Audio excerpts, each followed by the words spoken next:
Graça, misericórdia e paz da parte de nosso Senhor.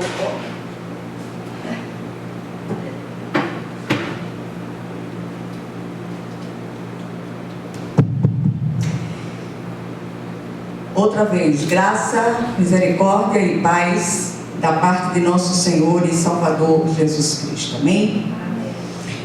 Nós vamos abrir nossa Bíblia em 1 Coríntios 6. 1 Coríntios 6, versículo 12. Diz assim a palavra do Senhor: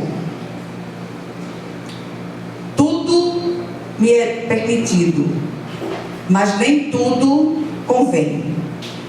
Tudo me é permitido, mas eu não me deixarei, eu não deixarei que nada me domine. Amém? Vamos orar. Senhor nosso Deus e nosso Pai Celestial, clamamos a Ti, Senhor, confiadas no poder que há no sangue de Jesus, rogando a Ti que o Senhor venha falar aos nossos corações de uma maneira viva, de uma maneira especial e direta, em nome de Jesus. E nenhuma de nós saia daqui do mesmo modo, mas que sejamos profundamente ministradas pelo Teu Espírito, em nome de Jesus. Amém. Minhas amadas, a gente está sem a nossa ministra de louvor. Ela está com um problema de tendinite, não pôde vir. Mas a gente eleva os nossos pensamentos aos céus, pedindo que o Senhor receba a nossa glorificação. Amém? Eu queria chamar a atenção de vocês hoje, para que a gente meditasse um pouco naquilo que o Espírito fala através do apóstolo Paulo. Nesses dias eu tenho ouvido algumas pessoas, eu tenho percebido a dificuldade, sobretudo no convívio entre pais e filhos, entre cônjuges e outros relacionamentos. E o texto diz que tudo me é permitido, mas nem tudo convém.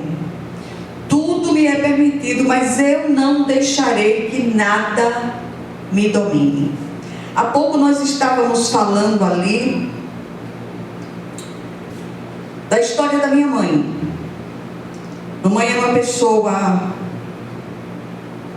extremamente difícil, tinha uma dificuldade imensa de perdoar as ofensas e recebeu uma das maiores ofensas que uma mulher pode receber. E a gente já falou dessa história. Como esse culto é um culto de oração, e eu acredito, se o Senhor trouxe à minha memória essa situação, é porque alguém vai ser ministrado.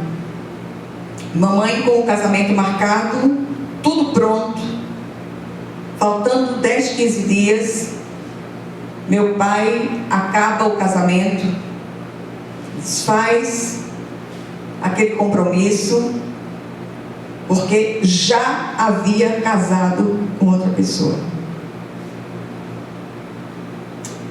Ele teve esse relacionamento com essa pessoa e acabou que a família o obrigou a casar. E a gente já imagina por quê. Só que ele passou 6 meses casado. E do jeito que ele traiu minha mãe, ele foi traído também. E minha mãe fazia parte de uma família extremamente gozadora. Vocês não têm noção do que era aquilo. De tudo se fazia uma piada. E ela virou o motejo de todos. E sempre que uma coisa começava e não terminava, é feito o casamento de Vani. Dá para entender?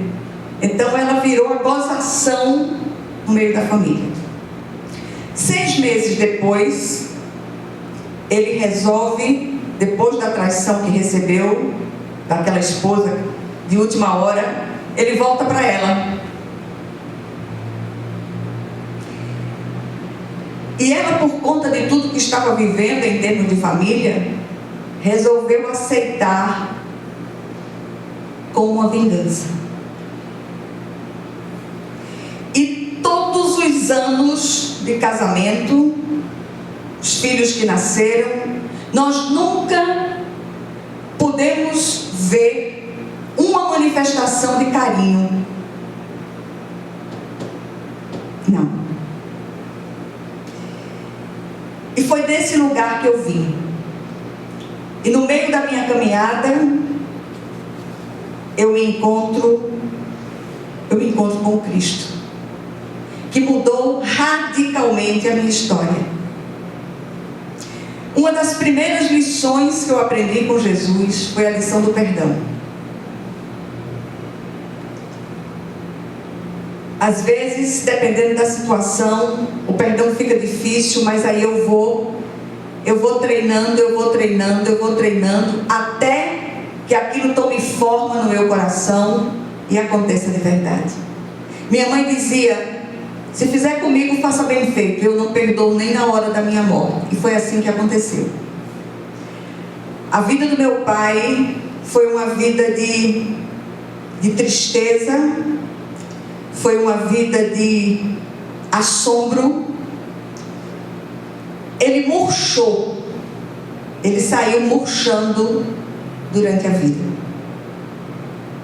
Graças a Deus que no apagar das luzes da vida ele tem um encontro com Cristo. Minha mãe chegou a fazer essa oração já no apagar das luzes da vida terrena, e eu espero em Deus encontrá-los. Mas não é fácil. E eu queria chamar a atenção, o versículo lido encabeça o texto que fala da necessidade de domar o corpo para que seus membros não sejam usados como instrumentos de iniquidade. E é interessante nós lermos todo o texto, todo o capítulo, sobretudo o capítulo 6 de 1 Coríntios. Razões para as instruções paulinas em relação aos nossos agires por meio do corpo. A vida de um servo de Deus na terra precisa apresentar o Cristo àqueles que não conhecem. E essa é uma das lições mais difíceis da vida cristã. Domar a carne, matar a carne de fome no tocante aos seus apetites, liberar perdão quando a vontade é voar na goela. E a primeira razão para as instruções paulinas em relação aos nossos agires é: se verdadeiramente estamos unidos ao Senhor, somos um espírito com Ele. Um direito lícito torna-se pecado quando pode prejudicar a pessoa em questão e aos outros, ou mesmo ferir ao Senhor que nos resgatou e uniu a Ele. Qual o propósito do seu coração para determinadas atitudes?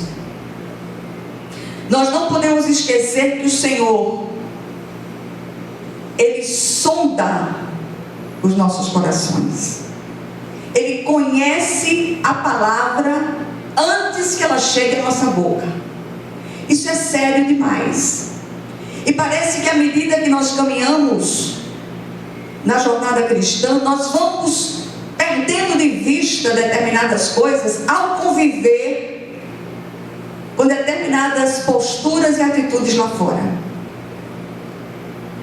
Nós só paramos de aprender do lado de cada eternidade quando somos chamados pelo Cristo para voltar para casa. Doidinha por isso estou eu.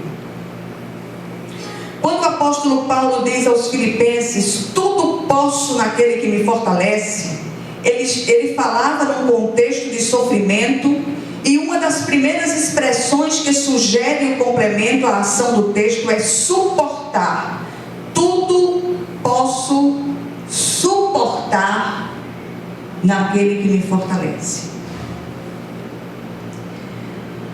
Se nós fazemos do Cristo o centro da nossa vida, só assim nós vamos aprender a seguir em frente, apesar de todos os pesares. No Senhor podemos resistir aos apelos da carne, tudo podemos renunciar, assim por diante. O que tem faltado à maioria dos cristãos? Alguém está batendo na porta? Pode ser Fátima.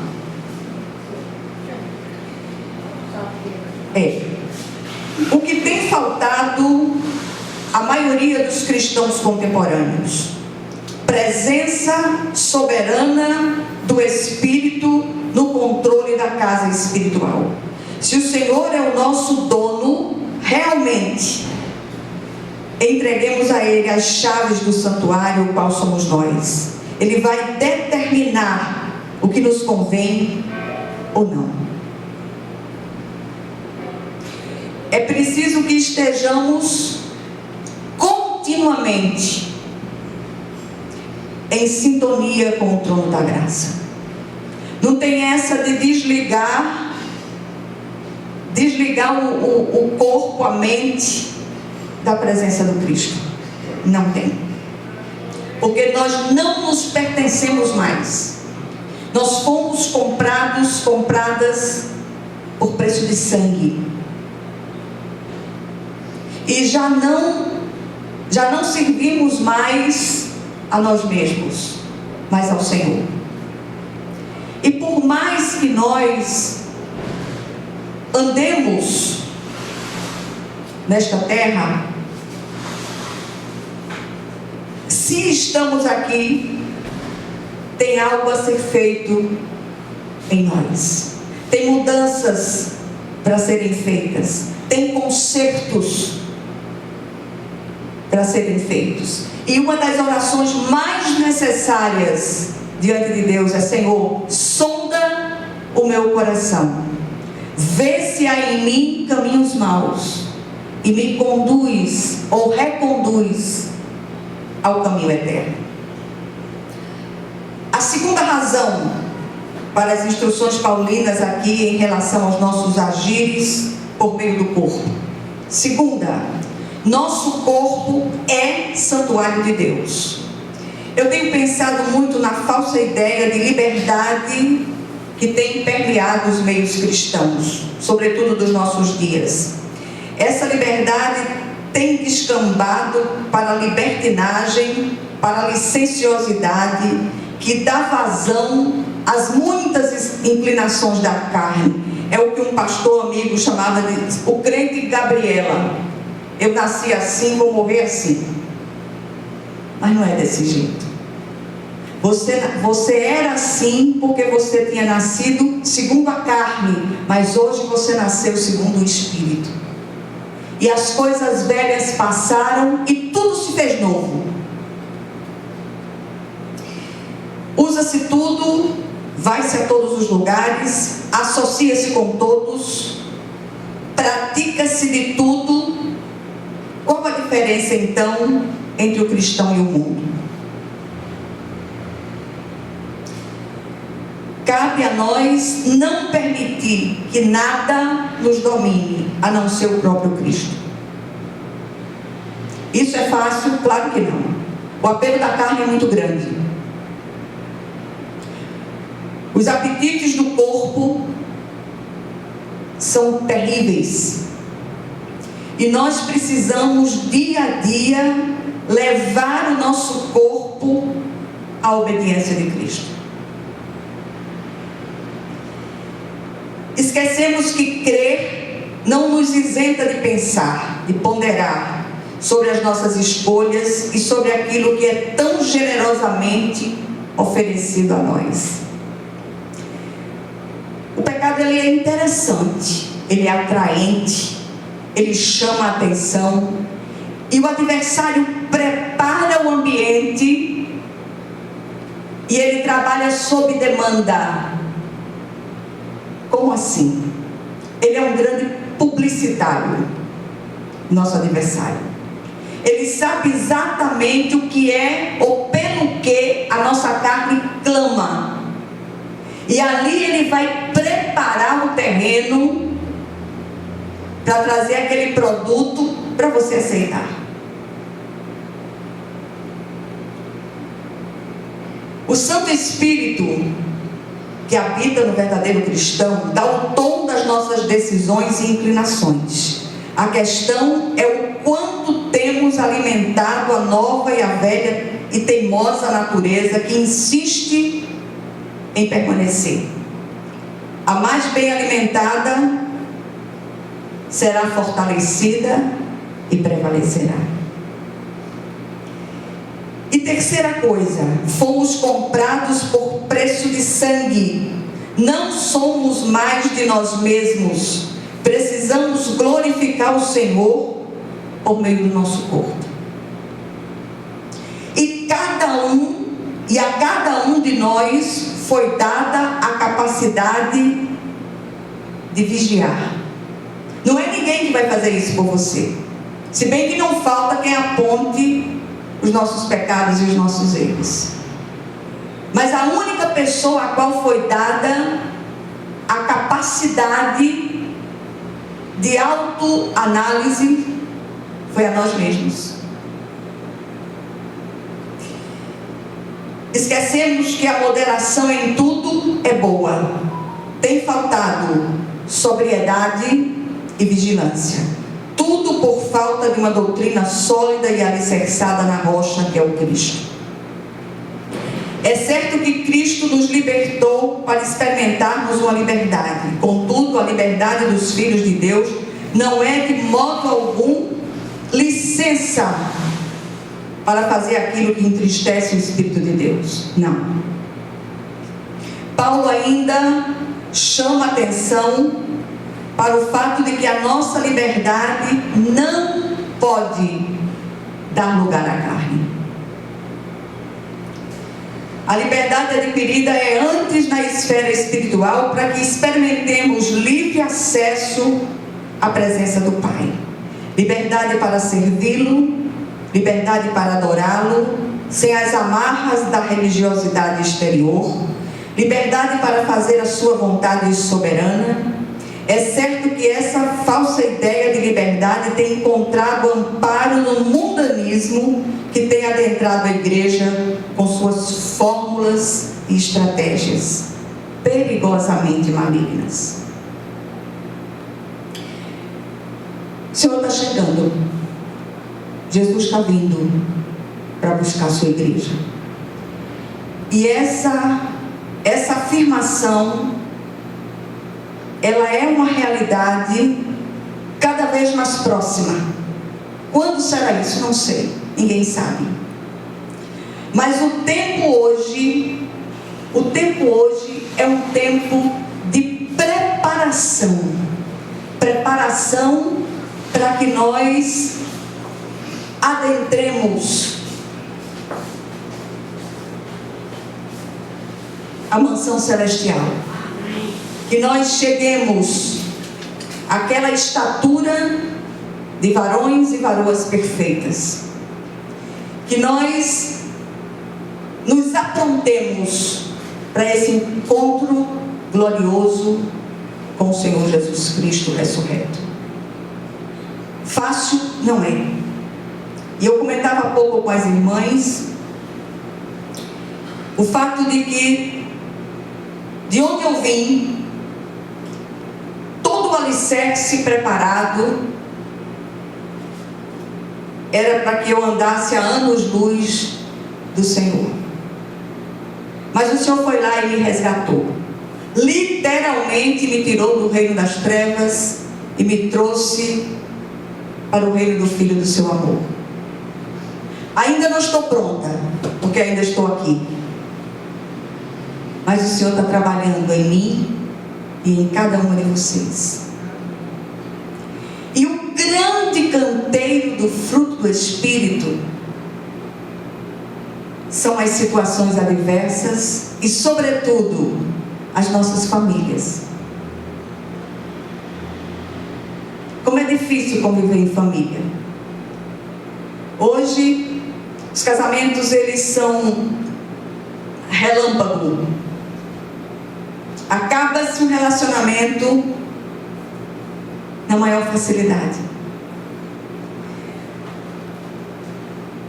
O relacionamento conjugal é o maior de todos os canteiros do fruto do Espírito, porque a relação é de uma só carne e acaba sendo de um só Espírito.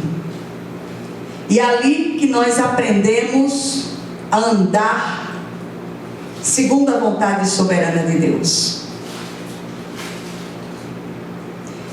Se as coisas não estão fáceis nessa área, peça sabedoria ao Senhor. Peça que Ele lhe conduza naquela situação, para que você seja bênção em nome de Jesus.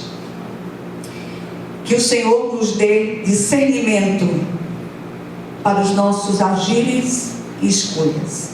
Que a graça do Senhor, ela nos inunde dia a dia. E eu repito, nenhuma de nós está pronta, muito menos eu. Estamos todas em obras. Facilitemos as coisas para o Espírito de Deus.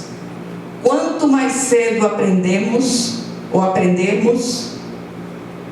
mais rápido a obra será completada em nós. Amém? Vamos orar umas pelas outras.